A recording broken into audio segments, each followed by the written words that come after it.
Hey everyone, it's Miserable Movie Man back once again with another video. So it's just that time of year for Hong Kong, Chinese New Year, so Gong Hei Fat Choi to everybody.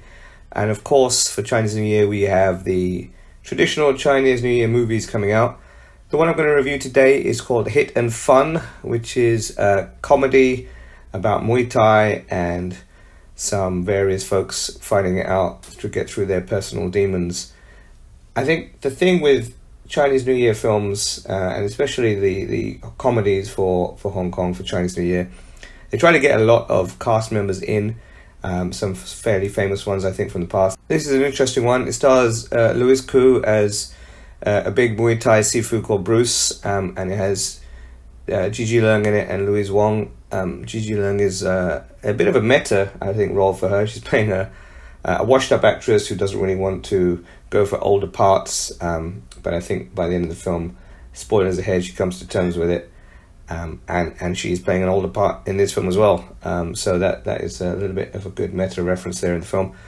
But this film generally centers around two ladies fighting over the gimpiest man I've ever seen in my life, and in fact there's a slightly comedic joke throughout the film about why these two attractive women are fighting over what they call him is like a electric turtle or something. I can't remember the exact name, but they're both fighting over him and they come to an altercation, and the main lady, Elsa, played by Louise Wong, she challenges the other lady to a fighting match, a Muay Thai match, and then afterwards she realizes that the lady called Shaw Win, which is, you know, a very unimaginative play on words, is a Macau Muay Thai boxing champion and former apprentice of Bruce, who is the main sifu.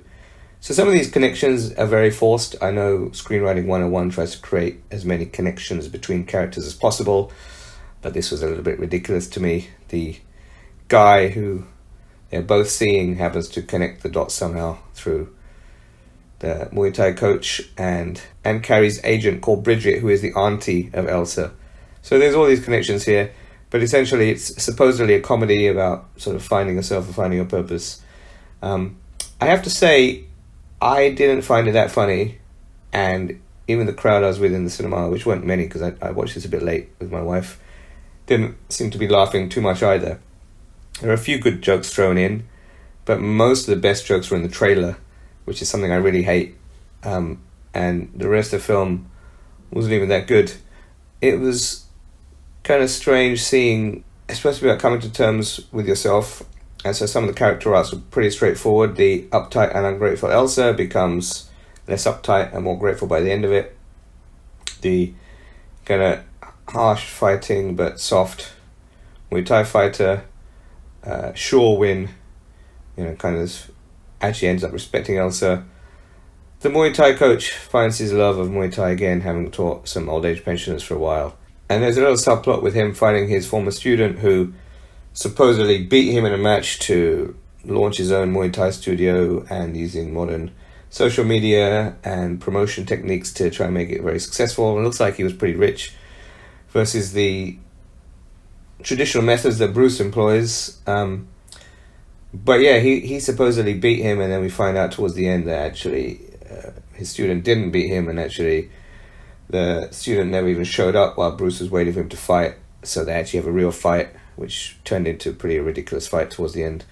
And so it's all of these supposed, you know, confrontations being set up to resolve themselves later on, but they don't do it in a very particularly well acted, scripted, thought out way. A lot of it seems contrived, a lot of it seems forced. And I thought Louis Koo was good. I thought Gigi Leung was good. I thought Louise Wong was good in their roles. I thought they acted well. They had strong emotions. There was Stallone, who was his number one student for Bruce, and the guy that keeps fighting and losing all the time. And there were a few kind of allusions to the mentality of fighting, the mentality of not giving up, why he keeps fighting and losing, what it means to him. But they didn't really explore it in any great detail, and they didn't really come to any particularly well thought out conclusions on it either, or at least none that were conveyed in the film. So I don't think that worked funny he's called Stallone. I would expect him to be, a bit more Stallone-esque, but he seems to resemble the complete opposite of Sylvester Stallone, which is, I'm assuming, who he's named after. To me, I thought the best arc was probably Gigi Leung's arc. She portrayed that actress trying to hold on to her youth, not sort of accepting where she's in life really well. And I thought her scenes were probably the most enjoyable to watch, where she was all about herself, and then she finds a new niche in social media, and then she gets very excited about the film that she's going to do as the lead, which gets taken away from her, and then finally she becomes content with trying to play the older role of the mother in that film, and that leads to more opportunities for her. So I thought her arc and her acting and her scenes were probably the best, most enjoyable to watch in the film. Bruce was okay. I mean, Louis Koo plays a very traditional, stern Muay Thai guy, always smoking a cigar, almost Chuck Norris-esque in his portrayal. And I know maybe Louis Koo can do a little bit of fighting, but the stunt doubling was a bit too obvious in this, I think, for him. I thought the arc of the women fighting over the guy, especially how Elsa finds out with the picture she's mailed him that he forgets, to take, and then she sees the photo and she goes straight to Macau, was pretty ridiculous. I enjoyed the confrontation scene with the women in Macau. I thought that was funny. And the sort of memes afterwards, they were funny. But really all the rest of it fell fairly flat to me. The jokes weren't that well thought out or weren't that well presented. Kind of gave up interest in watching them train. You knew what was going to happen in the fight towards the end. They kept building it as there's no way else it can win. Honestly, you can't take on a Macau Muay Thai champion in 1 month of training and actually win, unless, of course, you were trained by Mr. Miyagi, and Louis Koo is no Mr. Miyagi. So, yeah, that part didn't really play out that well either. I thought the daughter was really good. That was an interesting character. She, the young actress playing her, did a really great job, and those scenes were quite funny. They probably provided the most comedic humor for me throughout the film. The other stuff wasn't great. I think the scene when they were talking to the tree was pretty touching. That was probably my favorite sort of emotional scene in the film. They played that off nicely. But again, as it got towards the fight, as these concepts were supposedly being explored, they weren't well explained. It was all set up and no punchline in the end. And then what was going on with Bruce's student coming over from Thailand, this, Michael Jackson wannabe trans guy, that was just so strange, that scene. I did not understand why it was in it, what he was doing, what he was there for. Maybe you could say that guy was there to kind of help Bruce find and rediscover a little bit of his lost passion for training and also moving forwards. But it was so bizarre, and it just seemed to come out of place in the film. And then, as I said, let's talk about the final fight. I thought the fight between the two ladies was good. It was, well acted.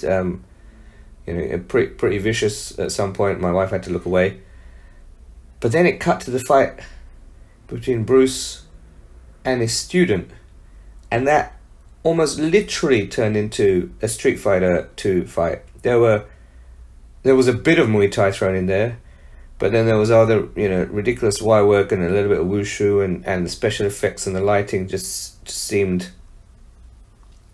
so over the top that it distracted from the actual real grittier fight between the two ladies. And why that fight had to be at the same time as they were fighting, nobody knows. But of course they put the old punching bag in there so that they could have that scene where, Bruce hits it and it opens up and his student tries to capture the sand because he's realized that he really should be more respectful to his Sifu, and shows his true colors, having learned a lesson from Bruce. But we all knew that Bruce was the superior fighter, especially with that Wong Fei Hong level, Iron Fist level, Fong Sayuk level left hand, right? That was, again, over the top in the film. And at the end of it, I guess I felt a bit hollow. As I said, the emotional arcs didn't really touch me. The fighting wasn't that great. The comedy didn't hit. So a little bit shallow at the end. Both my wife and I came out thinking, yeah, that was very meh for both of us. So as Chinese New Year movies go, wasn't the best for me. I would probably give it a 5 out of 10. Certainly enjoyed The Prosecutor more. I even think Cesium Fallout ratcheted the tension up enough more than this one. And of course, The Last Dance that I reviewed as well was a great film. So, not particularly great. I don't know whether, if you're a fan of Muay Thai, you should watch it. Probably not. If you're a fan of Louis Koo, you probably should watch it. But as I said, I think Gigi Lung gives the best performance. And overall, just okay for us. So there you have it. That was my review. Let me know what you think in the comments below. Did I miss any of the jokes? Did you find some stuff really funny? Was it something that I misinterpreted from a cultural or subtitles point of view? But yeah, let me know what you think, and hope you enjoyed this video. As usual, please like, share and subscribe to help support the channel. And as always, catch you next time.